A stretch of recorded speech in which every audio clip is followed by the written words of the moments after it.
repositories of loot, and they now faced the difficult task of rebuilding nations and dividing the spoils of war.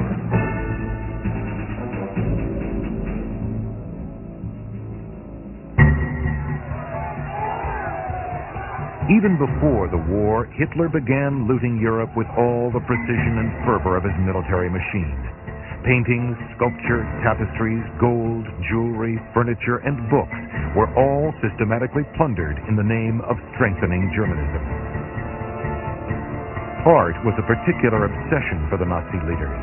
Artwork deemed degenerate by Hitler was destroyed or sold to fund the Reich. Hitler declared, "We will lead an unrelenting war of purification, an unrelenting war of extermination against the last elements which have displaced our art." Certain artists were, after a while, not allowed to paint at all, and Gestapo agents would actually come to their studios and feel the brushes and sniff the air to see if they could smell turpentine to make sure that they weren't painting. But the art Hitler had a taste for, he collected ravenously, and he planned to build the world's greatest art museum in his hometown of Linz, Austria. He had a lot of money, and he bought, and when he was able to do that, he confiscated. But when I said he had enough money to buy, he was on every stamp. His head was on every stamp in Germany. And for his picture, he got a license. And this money was used to buy art. Hermann Goering also developed an insatiable appetite for art. He decorated 8 homes, and his mansion outside of Berlin, called Karenhall, was covered floor to ceiling with objects of art. He amassed an extensive art collection, not only of paintings, but all sorts of valuables, gold, silver, objects of art. And by the end of the war, he had amassed one of the largest art collections in the world. Goering was a man who, even at the Nuremberg trial, said he never confiscated objects, but bought. One could believe him, but buying can be done by force, that somebody will be forced. You must sell, otherwise something will happen to you. Or so, and he had the might to do very worst things.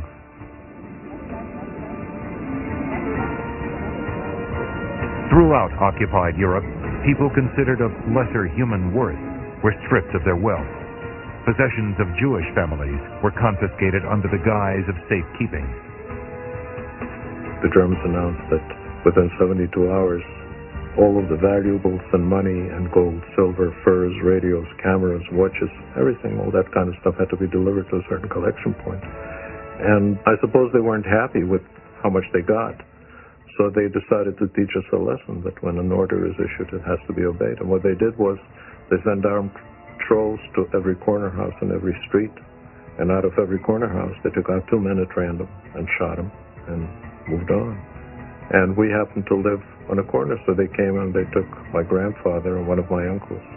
And we heard shots, came out, and there were the bodies lying on the ground. The Germans were gone. And I suppose after that, most people dug up their things and turned them in. In Russia, the Nazis abandoned any pretense of legal acquisition, and the destruction of cultural heritage was brutal. Over 70,000 towns were reduced to rubble, and more than 400 museums were destroyed. Basically, they wanted to turn the Slavic countries into agricultural nations and eliminate most of their culture. So they took anything that was Germanic or valuable, they took those things back to Germany, and the rest they, in great numbers, destroyed. Basically, the Slavs were regarded in the same light as Jews, as lesser beings whose things were not really worth saving. One of the national treasures stolen by the Nazis was the Amber Room, a chamber in Catherine the Great's palace made from precious amber. The massive quantities of loot were initially housed in museum vaults and castles, But by early 1944, the storage depots were full. With space at a premium and air raids intensifying, the treasures were then moved to underground salt mines, where temperature and humidity created excellent storage facilities. In Berlin, 3 immense flak towers were built as bomb shelters. These fortresses stood 13 stories tall with 5 floors below ground. Their reinforced concrete walls were 8 feet thick, and on top were mounted 128mm anti-aircraft guns. During air raids, each flak tower could house 15,000 people. Curators of the Berlin museums moved many of their prized holdings to these giant bunkers.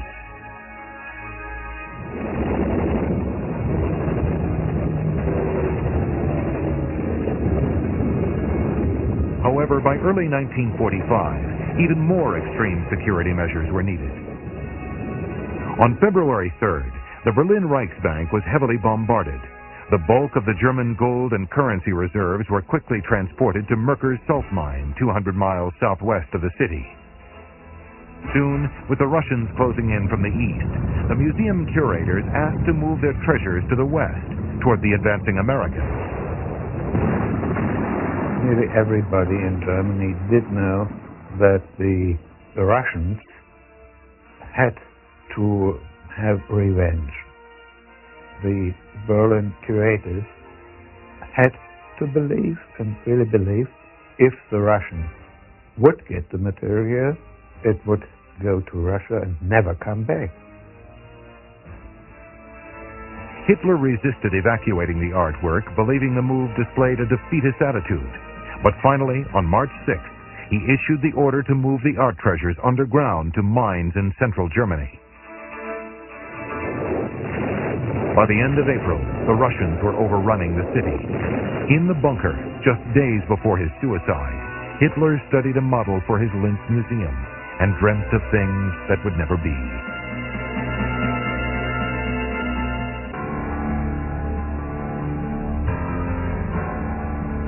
As the Allies made plans for the Normandy invasion, Europe's terrible loss of property and culture were not ignored. 11 days before D-Day, General Eisenhower dispatched a message to all his field commanders that read, "Inevitably in the path of our advance will be found historical monuments and cultural centers which symbolize to the world all that we are fighting to preserve. It is the responsibility of every commander to protect and respect these symbols wherever possible." People in the art establishment in the United States managed to persuade Roosevelt and the Army Command to assign a few officers who were mostly art historians, people who'd been at museums, to each Army group who would be responsible for buildings that they ran into on the way, and also later on for movable works of art. This small team of American and British officers was called the Monuments, Fine Arts, and Archives